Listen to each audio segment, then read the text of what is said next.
రాష్ట్రంలోని rice మిల్లర్లకు solar విద్యుత్ అందించేందుకు కృషి చేస్తానని రాష్ట్ర విద్యుత్ శాఖ మంత్రి గొట్టిపాటి రవికుమార్ హామీ ఇచ్చారు. ఒంగోలులోని రైస్ మిల్లర్స్ అసోసియేషన్ హాల్లో జరిగిన రాష్ట్ర రైస్ మిల్లర్స్ ప్రతినిధుల సమావేశంలో మంత్రి ముఖ్య అతిథిగా పాల్గొని ప్రసంగించారు.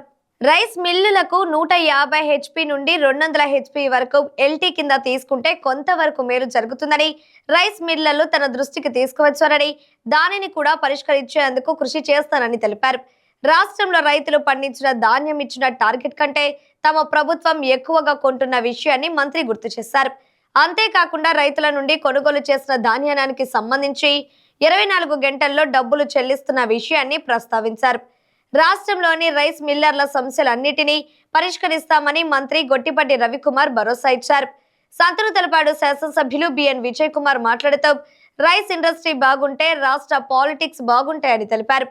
దీనిని దృష్టిలో ఉంచుకొని రాష్ట్ర ప్రభుత్వం ఆర్థిక పరిస్థితులు బాగా లేకున్నా రైస్ మిల్లర్లకు వేల కోట్ల రూపాయలు బకాయిలు విడుదల చేసిన విషయాన్ని ప్రస్తావించారు.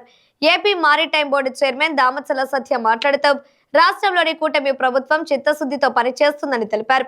అన్ని వర్గాల ప్రజలను ప్రభుత్వం ఆదుకుంటుందన్నారు. All India rice millers federation chairman Gummadi Venkateswararao మాట్లాడుతూ రాష్ట్రంలో చంద్రబాబు నేతృత్వంలోని కూటమి ప్రభుత్వం అధికారంలోకి వచ్చిన తర్వాత రైస్ మిల్లర్లకు ఎంతో మేలు జరిగిందన్నారు.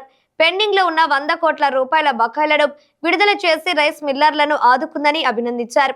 ప్రకాశం జిల్లా రైస్ మిల్లర్స్ అసోసియేషన్ జిల్లా అధ్యక్షుడు కొమ్మినేని శ్రీనివాసరావు అధ్యక్షతన జరిగిన రాష్ట్ర ప్రధాన కార్యదర్శి వల్లూరు సూర్యప్రకాశరావు, కోశాధికారి రంగయ్య నాయుడు, జిల్లా ప్రధాన కార్యదర్శి జి రామ్ గోపాల్ రెడ్డి, కార్యవర్గ సభ్యులు పాల్గొన్నారు.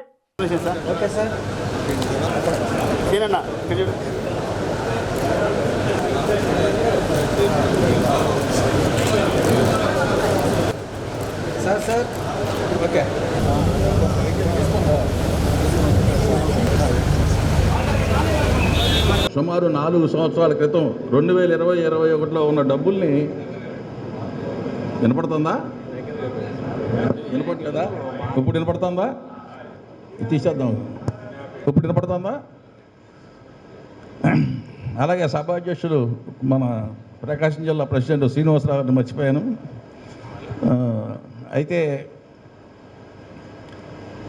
ఈ 361 కోట్లు కూడా మనకి 2020-21 నుంచి రావాల్సిన డ్రైయేజీ, మరి మిగతా డబ్బులు కూడా మనకు తెలవకుండానే ఈ గవర్నమెంట్ వచ్చిన తర్వాత మన అకౌంట్లో పడిపోయినాయి.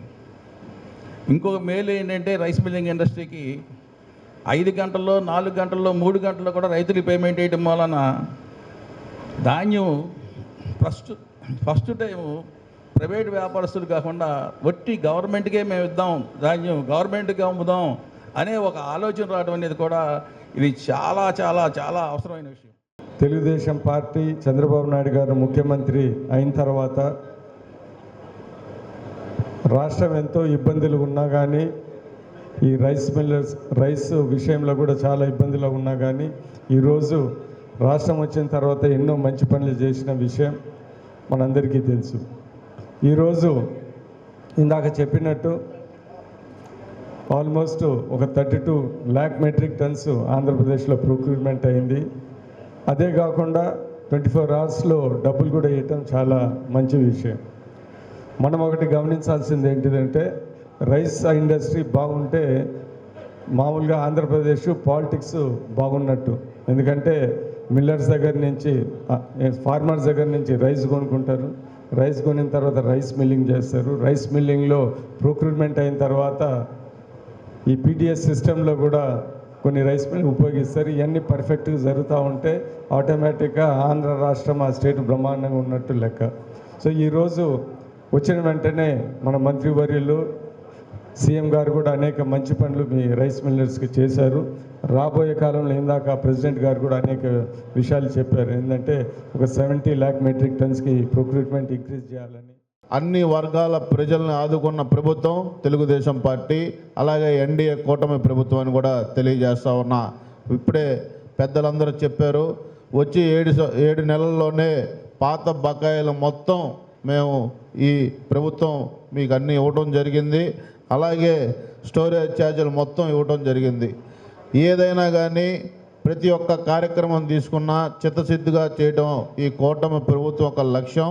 అలాగే మీరందరూ ముందుకొచ్చి ఈ యొక్క అసోసియేషన్ హాల్ ఇంత బాగా నీట్గా ఆర్గనైజ్ చేసుకొని దీన్ని 30 సంవత్సరాల క్రితం ఉన్న హాల్ కంటే ఇప్పుడు దాన్ని బాగా కొన్ని కోట్ల రూపాయలు ఖర్చు పెట్టి చాలా నీట్గా చేసుకొని ఒక ప్రకాశం జిల్లాలో మీ అందరికీ ఒక మంచి ప్లేసు మాట్లాడుకోవడానికి ఉన్నందుకు ఈ అసోసియేషన్ కష్టపడి మీరు ఇంత మంచి నిర్మించుకున్న ఈ అసోసియేషన్ ఇంకా బాగా అభివృద్ధి చెందాలని మీకు ఏ కష్టం వచ్చినా మంత్రిగా రవికుమార్ గారు కానీ వేదిక మీద ప్రభుత్వం తరపున మాట్లాడడానికి మేము అందరం కూడా మీకు సిద్ధంగా ఉన్నాం. కొద్దిగా అది ఏం చేయాలో చూడమని చెప్పడం జరిగిందనమాట. అది కూడా మీరు రిప్రజెంటేషన్ ఇవ్వండి. నేను మా సిఎస్ గారితో వీళ్ళతో మాట్లాడేసి సెక్రటరీ గారితో మాట్లాడి మనం ఏ విధంగా రైస్ మిల్లర్స్కి సోలార్ ద్వారా ఏ విధంగా మనం సహాయ సహకారాలు అందించవచ్చు. ఎందుకు మెయిన్ కరెంటు బిల్లులు కనుక కొంతమేర ఇబ్బంది లేకుండా ఉంటే ఫ్యాక్టరీస్ కూడా ఇంకా ఇబ్బంది లేకుండా నడుస్తాయి అనే దానికోసం మన వాళ్ళు అడిగారు. అది కూడా తప్పకుండా చేస్తాను. ఇందాక 150 HP నుంచి 200 HP దాకా మన ఎల్టీ కింద తీసుకుంటే కొంతమేర మేలు జరిగిద్దని చెప్పారు. ఇది మొన్ననే వెస్ట్ గోదావరి జిల్లా వచ్చినప్పుడు రొయ్యల వ్యవసాయం చేసే రైతులు కూడా చాలామంది మన దృష్టికి తీసుకొచ్చారు. ఇది ఒకటి రొయ్యలకు సంబంధించిన వ్యవసాయ రైతులు కానీ అదేవిధంగా రైస్ మిల్లర్స్ కానీ వీళ్ళందరూ కూడా, ఎందుకంటే 365 రోజులు 64 రోజులు ఫ్యాక్టరీలు రన్ కావు. సీజనల్ బిజినెస్ చేసే వాటికి ఒక టైంలో ఆడిచ్చేటప్పుడు సీజన్లో ఆడేటప్పుడు ఏమన్నా ఎక్కువ కరెంటు బిల్లు లేనప్పుడు ఏమన్నా మినిమం ఛార్జెస్ ఎక్కువ వచ్చేసి ఇబ్బంది పడుతున్నాయని కొంతమేరకు నా దృష్టి కూడా వచ్చింది. ఇది మీ దగ్గర నుంచి అసోసియేషన్ నుంచి రిప్రజెంటేషన్ వస్తే కనుక తప్పకుండా మీకున్న సమస్యని కాగితం రూపంలో తెలియజేస్తే అది డిపార్ట్మెంట్కి పంపించి ఏ విధంగా చేయగలగాలి. ఎందుకంటే ఈ 150 నుంచి 200 చేయాలన్నా సరే, ఎల్టీ చేయాలన్నా ఈఆర్సీ పర్మిషన్ కంపల్సరీగా తీసుకోవాలి. ఎందుకంటే నేను రైస్ మిల్లుకి సంబంధించి వర్కౌట్ చేయలేదు, కానీ ప్రాన్ కల్చర్కి సంబంధించి నేను వెస్ట్ గోదావరి వచ్చినప్పుడు నా దృష్టికి తీసుకొస్తే దాని మీద ఎంతో కొంత వర్క్ చేశాను. తప్పకుండా వాటిని కూడా నా దృష్టికి తీసుకొస్తే కనుక తప్పకుండా చేస్తామని చెప్పి కూడా సభాముఖంగా మీ అందరికీ తెలియజేస్తా ఉన్నాను. ఈ రొయ్యలకు సంబంధించిన వ్యవసాయ రైతులు కానీ అదేవిధంగా రైస్ మిల్లర్స్ కానీ వీళ్ళందరూ కూడా, ఎందుకంటే 365 రోజులు 64 రోజులు ఫ్యాక్టరీలు రన్ కావు. సీజనల్ బిజినెస్ చేసే వాటికి ఒక టైంలో ఆడిచ్చేటప్పుడు సీజన్లో ఆడేటప్పుడు ఏమన్నా ఎక్కువ కరెంటు బిల్లు లేనప్పుడు ఏమన్నా మినిమం ఛార్జెస్ ఎక్కువ వచ్చేసి ఇబ్బంది పడుతున్నాయని కొంతమేరకు నా దృష్టి కూడా వచ్చింది. ఇది మీ దగ్గర నుంచి అసోసియేషన్ నుంచి రిప్రజెంటేషన్ వస్తే కనుక తప్పకుండా మీకున్న సమస్యని కాగితం రూపంలో తెలియజేస్తే అది డిపార్ట్మెంట్కి పంపించి ఏ విధంగా చేయగలగాలి. ఎందుకంటే ఈ 150 నుంచి 200 చేయాలన్నా సరే, ఎల్టీ చేయాలన్నా ఈఆర్సీ పర్మిషన్ కంపల్సరీగా తీసుకోవాలి. ఎందుకంటే నేను రైస్ మిల్లుకి సంబంధించి వర్కౌట్ చేయలేదు, కానీ ప్రాన్ కల్చర్కి సంబంధించి నేను వెస్ట్ గోదావరి వచ్చినప్పుడు నా దృష్టికి తీసుకొస్తే దాని మీద ఎంతో కొంత వర్క్ చేశాను. తప్పకుండా వాటిని కూడా నా దృష్టికి తీసుకొస్తే కనుక తప్పకుండా చేస్తామని చెప్పి కూడా సభాముఖంగా మీ అందరికీ తెలియజేస్తా ఉన్నాను.